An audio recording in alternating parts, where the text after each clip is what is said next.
agree with Alan Greenspan, we ought to just eliminate the debt ceiling. Oh, absolutely, we do. The ability of almost every working American to access more credit than they should have been able to masked the underlying fact that lower and middle class incomes were not rising. That's not a tenable strategy. Isn't now the time to eliminate it? Oh, we've been a long time ago. Let's put aside terrorism. Let's talk only about our own homegrown animals that are patrolling America right now. So it goes down to the simplest thing. Be prepared, be vigilant.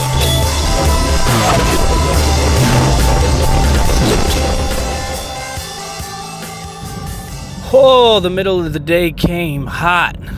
God, did it come hot. Phew. It came in hot. It's got to be 80-some degrees out there I was out there in the fields of Amelia County, Virginia, with a newly purchased pellet gun. It's so funny, everything. The father becomes the son, and the son the father, yada, yada, yada, the Superman. Out there in the heat, hunting squirrels with the pellet gun. My son loves the pellet gun, man. He's really in love with it. Oh, look at this little fawn. A little fawn out there in the cornfield. Looks like it's lost. I'll eat your ass if you don't find... Yeah, hunting season's coming. It's fast approaching, you know. The squirrel hunt is on. That's fun for me. People laugh, you know, they make fun of me. Going over, doing hunting squirrels. Hunt squirrels in your backyard. It's fun. It's a good game. I mean, it's a good chase. I enjoy it. But I got a little bit of fatigue here. I was up late writing, trying to get this business off of the runway. I've reached a point, I mean, it's a great point to be at, but I really have reached a point now where it's just a matter of time. And I say a matter of time, not in how long it takes till this thing works, but I've reached a point where there's not enough time in the day to satisfy the clients. I know you're turning work away, you're not applying to certain jobs. That's where I'm at. So it's time to upgrade. It's time to go after my dreams, and it's time for you to go after your dreams. You know, it's a wild thing to think about, but it's real. It's reality. If you can find out a way to make money off what you love, then you can do that. This day and age, God, this day and age is so incredible. So many different ways to make money. I mean, it's just, maybe I should do a show for you guys on home-based work. Because, I mean, we do prepping topics, we do lifestyle topics, so it fits, right? And to be honest with you, what we've been talking about with the riots and everything else, we know that there could come a time when leaving your home could become very risky, right? Leaving your home could become very risky. Getting to a job that maybe an hour's ride or half-hour ride could become very risky. And we live in the age of the entrepreneur. Do you want me to tell you the secret about the age of the entrepreneur? This is the secret that I'm taking advantage of right now. All right? Because I'm of course, there's always going to be competition, so you're not going to hurt my feelings. But I'll tell you the secret, in my opinion, how this has worked thus far for me. We live in the age of the entrepreneur. Everyone wants to work for themselves. Everybody wants to be the big business owner and do the big thing for their business, make money off their business. So the way I've worked it is, rather than look out into the oceans of people and try to create a product to please them, try to create a service to please them, there's a lot of people who do things a lot better than me. You know, I'm not going to do a survival series. I'm not that much of an expert. I'm not going to do a survival classes for $400 a piece. Come to Richmond, Virginia, and I'll teach you how to make a bow drill and shoot an arrow. That's not where my talents lie.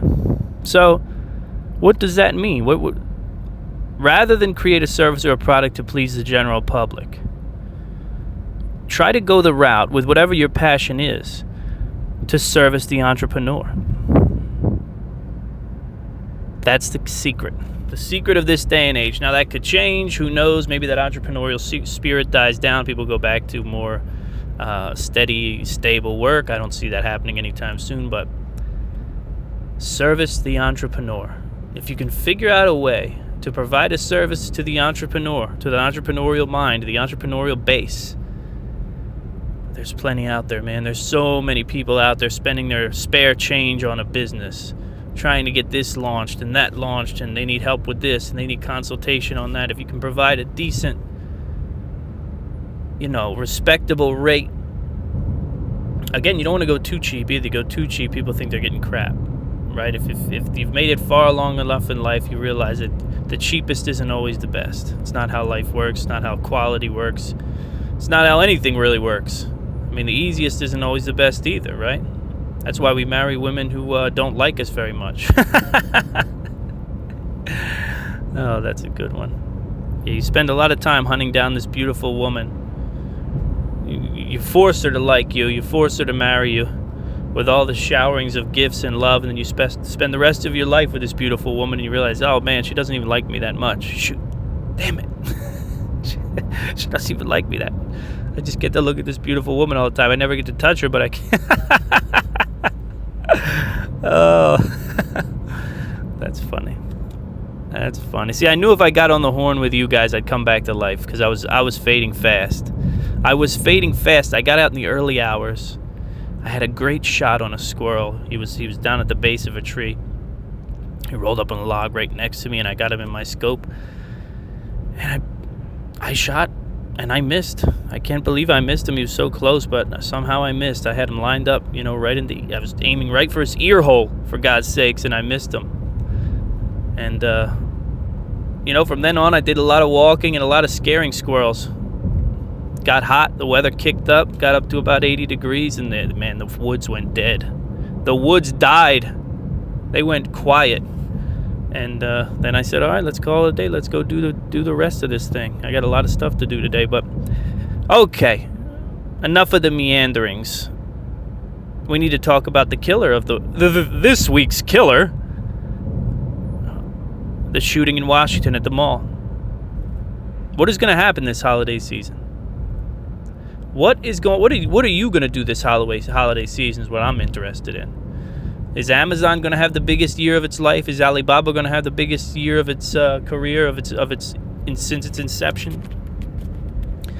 Will the whole world ship Christmas to their house to avoid going out in the public? Now, you better believe it. There's a good chunk of people in this society that are just throwing the towel in on the holiday season this year. They're not going into a mall. They're not going to malls and putting their life at risk. And this is America now. This week in murder. I'm going to do a new segment. This Week in Terror. I did that on the live show Wednesday night. Welcome to This Week in Terror. Because that's where we're at. We got another shooting at the mall last night. I guess it was last night in Washington State. Saying the man is Hispanic currently. I'm sure that'll change. Towing the line on what it is and what it isn't, what it could and couldn't be. It's exhausting, man. I don't want to talk about it. It's making me tired again.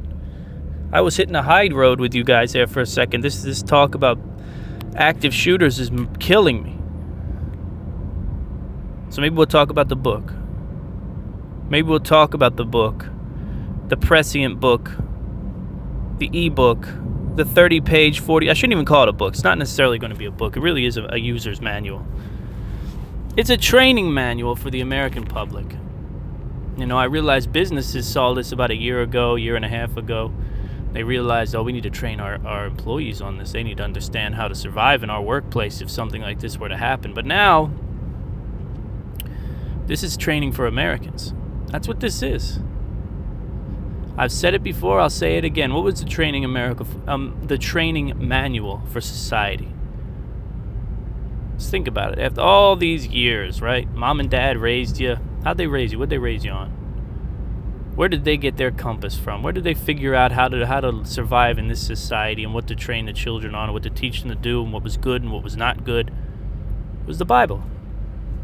It was the Bible. The Bible was the training manual of civilization. For how long? The Bible, the Quran, was the holy books. Let me put it that way. The Hadith, whatever. So, the holy books taught how many generations how to live right, how to live wholesome, how to live true. Some did well and some didn't, just like, any society, any generation has its winners and its losers. Now, the Bible's been thrown to the wolves. The Bible's been tossed into the wind, right? It's a laughing stock now, the Bible. You can't believe any word of that. I believe words in that. I believe a lot of the words in that. Now, there's stuff in that Bible that, of course, is silly as hell, but there's a lot of stuff in there I do believe. But the fact of the matter is the training manual's gone. So now we're getting our tips, and it wouldn't be so bad if we had parents in the house, but we don't even have parents around anymore. Parents are gone, they're working. Kids are raising themselves on YouTube and Twitter. Training manual's gone, and there's very important training that this day's America, that wouldn't even be covered in the Bible, that today's America needs to read about and understand. And that's where the idea for this manual came in. We have to be trained on how to react and prepare for an active shooter situation in our lifetime. Chances are slim you run into it, but you better be prepared for it. And you better teach your kids, right? There's only one way the kids learn, that's from the parents. Teachers aren't going to teach them about how to survive an active shooter situation. They're going to run them into a closet and follow their protocols. Which, for the most part, the schools do a good job. What do you want them to do? The people who run the schools are so petrified of guns that they won't put one in a school. They won't train 3 or 4 staff members how to use a gun. And you just got to be completely clear in life with these things. These are the people who have the guns. Yes, Mr. Richardson has a gun and he knows how to use it. If you see him in a situation where he has a gun drawn, you better be prepared. Something is going down. But we got to be prepared for this, We've got to be able to walk into a room, which is one of the things that I talk about, and analyze that room. Walk into an area, analyze that area. Know what to look for. Are you looking for cover, concealment, looking for exits? What's the best way to get out of that room? What's the best way to get out of that building? What's the closest exit, nearest exit, best exit? These are all very important things that we don't think about. Right? How do you deal with the police? How do you confront the police? In this day and age, I think we all understand that while there's a growing faction that believes the police are inherently racist, even the black ones, which is funny, there's also the idea that, police are human beings too. They're human beings who are prone to fear just like the rest of us.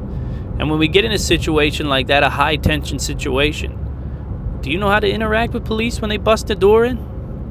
Do you know the things to do and not to do when confronted by police in an active shooter situation? Because you have to understand what the police motivation are as well. All this stuff it will be in the book. It's very, like I said, it's taken from the very trainings that I did at my own workplace that I thought were extremely beneficial, and all of the employees enjoyed it. And I want you to have it. That's what I want. You know what I mean? I want you to have it, so it's going to be put together here probably in the next month. I've got most of the writing done. Really, we're just polishing at this point. I think I'm going to include a few more graphics, some more images, and then she'll be headed off to the press. You know what I mean? And give it out for Christmas. Give it out to the people you love and let them know, look, we never know when this guy... Here's the key. We never know when the next maniac's going to pop up. We never know who's going to be around to stop them. We never know if we're going to be in a good spot or a bad spot. We don't know if we're going to have our kids with us or what. When it comes to mass shootings and active shooters, they're highly unpredictable and evolve quickly. So that means there's very little time to react. So where do we get our confidence? Where do we get our proficiency?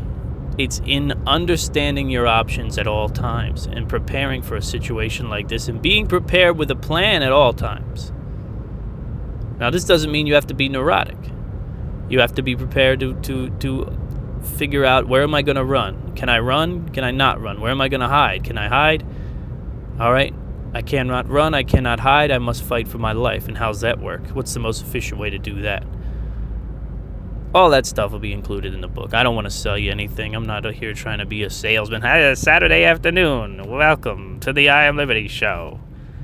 Please make your donation at 1-800-444-4444. I take that too far. Oh, God, I could use a nap. I could use a nap right now, to be honest. I wish I were in the passenger seat snoozing. Somebody just drove by me with a beautiful bass boat. I'm jealous. So I want to talk about a few different things on today's show. I really want to get into Charlotte, and I want to talk about black racism. Oh my God. I do. I don't want to point fingers. I don't want to say one's better than the other. I don't want black people are bad. It's none of that. That's silly things to talk about. But I do want to talk about how the media has completely expunged, and society too, has completely turned a blind eye to the fact that there are pockets of extreme racism in these black communities. And we've seen them rear their ugly heads, right? Trying to throw a white reporter into the fire. We saw in Missouri where they were hunting white people. They were looking at cars that were passing by, and they were looking to see, are they white? Are they white? Oh, pull them out. Kick their ass. This is undeniable proof, okay? And in order to... Here's why I want to bring this up. Okay? But not just because of the fact that if I sneeze wrong, I get called a racist. But because of the fact that the only way these types of problems go away is if they get brought to the forefront on a silver platter and we can talk about them. And we can recognize them and we can rectify them. That's the only way. That is the only way. If we turn a blind eye to these things, if we turn a shy eye to these things, if we pretend like they don't exist, well, then we have radical Islam.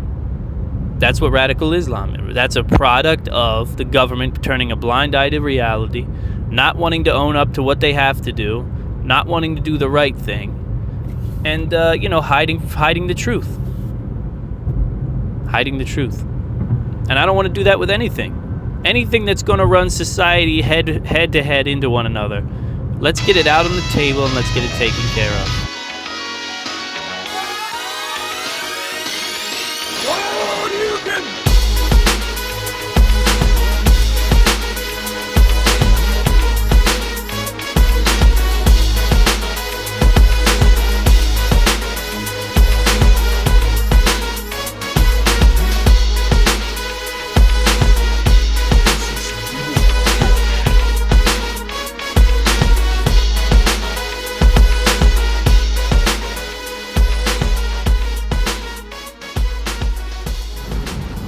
I want you to take a look at Charlotte and just understand how quickly this can happen.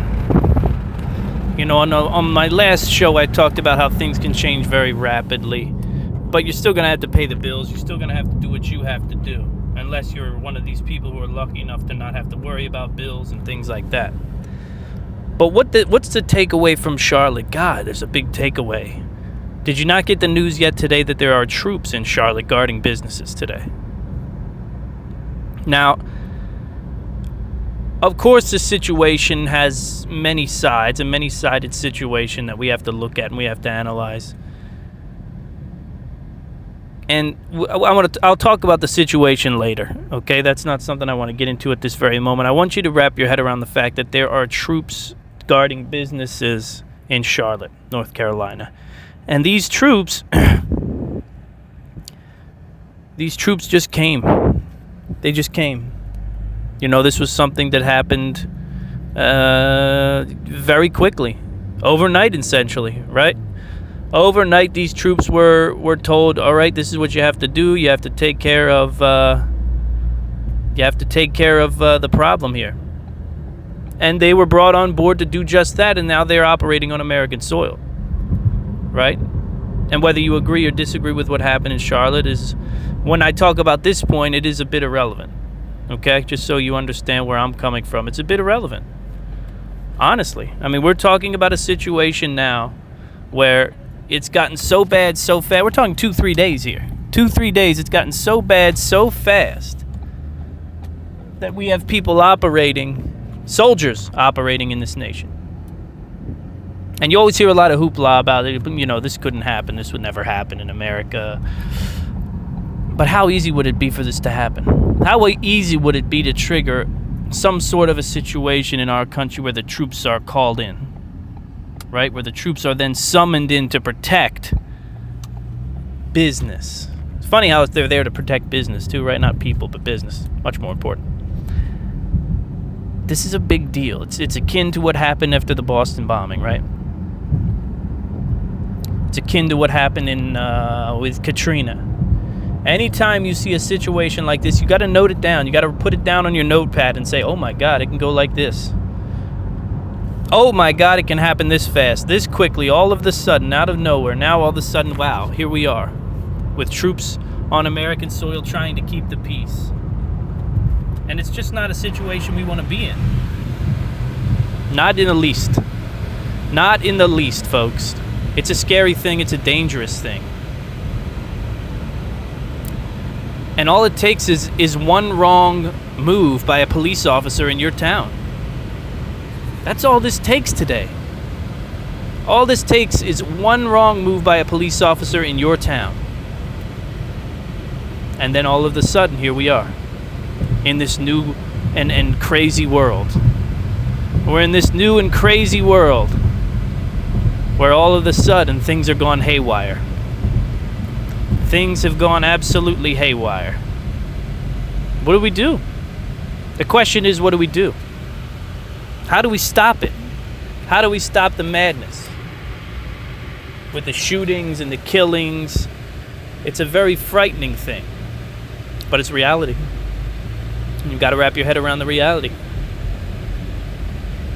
The news itself is enough to kill you. It really is. You know, it really is. You look at these people, though. This is what I can't figure out. I mean, do we have... It's a Friday. You'll probably get this show on a Saturday. Do we have the testicular fortitude to talk for a moment about racism in America? Do we have the ability to talk about racism still in America without people getting arrested or put in jail? I don't even know. I'm not even sure. But I want to talk about it. I want to talk about it. What I want to talk about is how when these situations erupt, right? We've seen several in the last few months. This is an observation now. Please, if we can't talk about the truth and the reality, then I'm getting out of this whole business. This whole idea of talking becomes irrelevant to me if I can't bring up the facts and the reality of what's happening and talk about it. Why is it that when I watch these neighborhoods degrade, right? And we know the looting is coming, we know the fire is coming, but what's happened now in the last few situations like this is we've seen these mobs and certain sections of these mobs. Now, it's not the entire mob, I understand that, and it's not the entire neighborhood. Let me put that disclaimer out there. Let me put that disclaimer out there before I get a visit late at night from some unknown entity in a business suit with black sunglasses on, like something out of Men in Black. But what I do know is there is a veil that is lifted on a topic that's hardly ever discussed in America.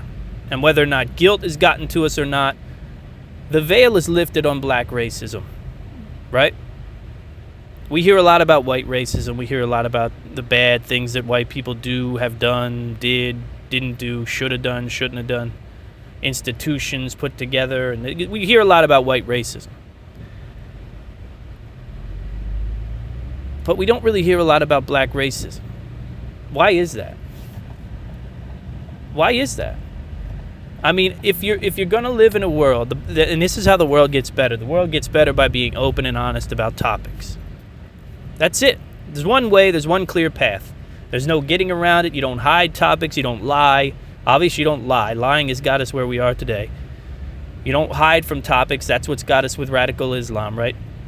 The fact that we won't address what radical Islam is and how much of it has infiltrated the nation, that's why we're in the situation we are now, where people are just popping up and setting bombs off, popping up and stabbing people in the head. But when I see groups of people, when I see groups of black people targeting white people and saying so, you know, like in the last situation when the people were driving by in cars and the black people were saying, are they white? Are they white? Pull them out. Pull them out. And there was very clear animus there. We didn't talk much about that. We didn't talk much about the black racism in the nation. Why? It's not a juicy topic, that's why, right? It's not a juicy topic. But it exists. It exists and it rears its ugly head in situations like these. And I don't understand why we shy away from such a topic. We see the situation in Charlotte degrading. We see Hillary Clinton, foolish Hillary, go on and talk about, well, maybe if I can just talk to white people and make them understand, as if the white man on a whole or the white person on a whole is responsible for the shootings. The shootings of unarmed black men or black men in general. You know, they say for every reaction there's an equal and opposite reaction, and I don't know. I don't remember hearing anything about race in a comment like that. But I think this topic of black racism is worth touching on. Why? Because no one else talks about it. Because no one else talks about it, no one wants to talk about it. Everybody wants to make believe that racism exists only in one race, and that's why they shoot black people, and that's why they want to build walls up to keep the other brown people out of the nation. And can we be honest with each other and just say that there is inherent racism in pockets of every race? Okay? Right? I watched a stand-up comedy special on Netflix not too long ago, and I don't remember the woman's name. She was a very funny, pregnant Asian lady, and she said, you know, what's the best thing about marrying within your race? She said, we get to sit at home and be racist together. I don't know, I got a kick out of it. I thought it was funny. I thought it was very honest. You know, not racist in the point where you're begrudging people of opportunity. Okay, calm down. But the opposite idea is almost just as foolish. Right? This idea that racism only exists in one party or doesn't exist at all in America. I don't see any color. I don't see color. And of course, to deny color and culture in America is you're missing the whole point. You're sleeping on the whole point of America. What are you doing here? What are you doing here? If you're really going to live by this crazy adage, I don't see color, and you're going to ignore the color and the culture infusion that happens here in America, then what's the point? What are you even doing here? You're wasting all your time if you're going to live that way. You have to enjoy those wonderful things about the diverse cultures in America, the foods, the music, the art, all that. It's incredible. It's an incredible part of what we have done here in America. It's why we are set on such a high standard. You can't ignore that. You can't ignore that because you're so frightened of mentioning one thing about one race and pinpointing it and scaring everyone. I mean, the funny thing is, this is not even an insanely... what's the word I'm looking for? This is not a controversial topic. I think if you really if you can get through the veil of the madness of political correctness, if you can get through the shroud of everyone in their little protection bubbles, right? Everyone, it's not the 17th century anymore, right? It's not the 17th century anymore. There are no kings we can't speak about. There are no religions we can't speak about. There are no topics we can't speak about. Yet I can feel some of you through the speakers. I can feel some of you through this microphone right now that are kind of cringing a little bit. You're kind of nervous a little bit. I think this topic of black racism makes you a little uncomfortable. Then why do I bring it up? Why am I pointing out one race and that? Because it's made incredibly evident in these times of great disorder in black neighborhoods, right? And it's just one of those crazy things that you see, and it makes you go, okay, what's going on here? What's going on here when you see this in multiple places, in multiple locations in the country, right? This is not to discount what's happened with the police. You've got my 2 cents on the police, okay? You know I'm going to look at each case, and I'm going to make my decision based on each case, and I'm not going to make any kind of blanket statements. Just like I'm not going to make any blanket statements about black racism. I wouldn't come on this show and say all black people are racist. Just as no one should go anywhere and say cops are racist, white people are No. But it's very clear that in these situations where law and order starts to dissolve, starts to dissipate, that there's some semblance of an old underlying hatred and racism that comes out in these street rallies, where suddenly, once the rule of law is done with, people are taken. They're taken by old hatreds. And that's a scary thing to see in 2016. It's a very scary thing to see in 2016. And you know what? It probably is a little akin to some of these situations with white police. It probably is akin to some of these situations.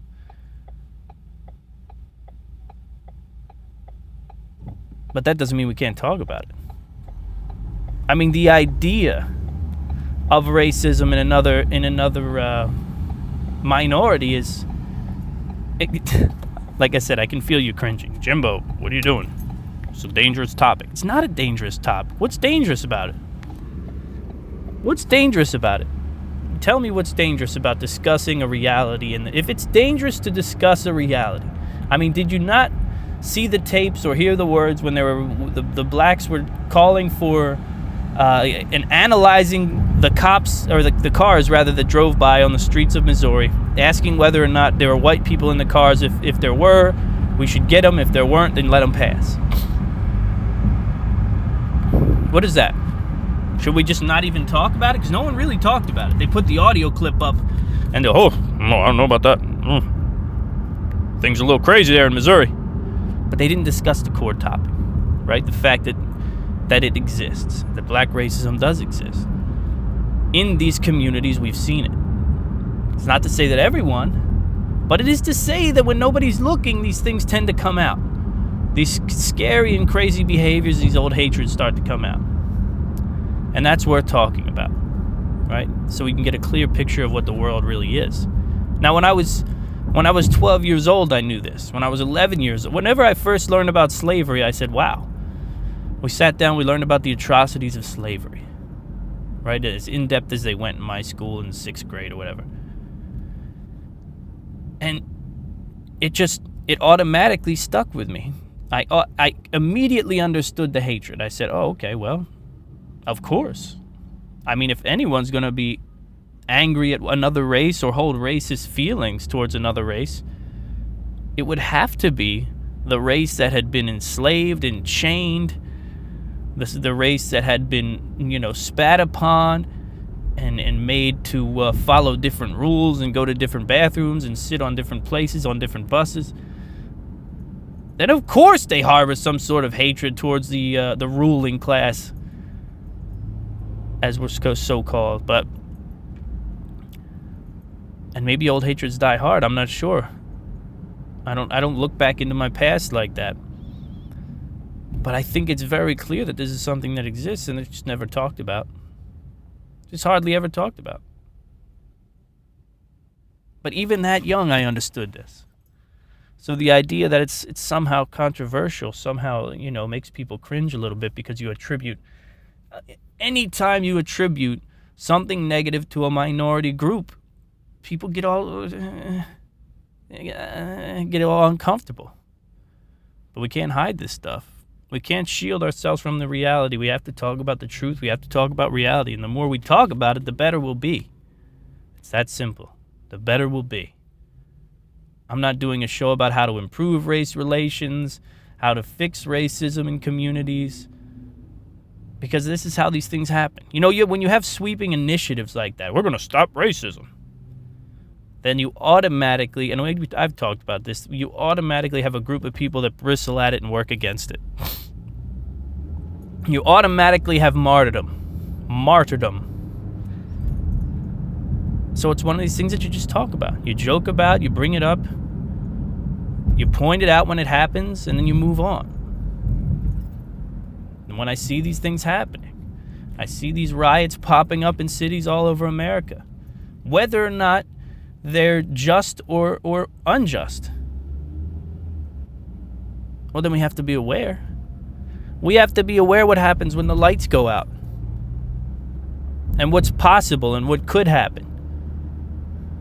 What could happen to you in a situation like this? There's nothing wrong with that.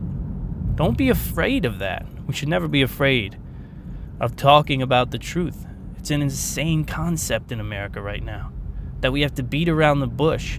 Because oftentimes when you spend your vocabulary beating around the bush, you miss the point. Or at least some portion of the people miss the point. You know, because it's a busy world. It's a mad world. It's a fast world. And there comes a point where you beat around the bush, and before you know it, you're lost in your own words, and the whole point is missed. The whole point is missed. You follow me on this topic? This is not a scathing report. This is not an attack. This is not a knife in the back of the black community, the struggling black communities in particular. No. It's just an observation that no one wants to talk about that needs talked about. Especially if we're going to see more and more riots like these in areas like these. Because I have a feeling that this situation's not going to clear up over the nation.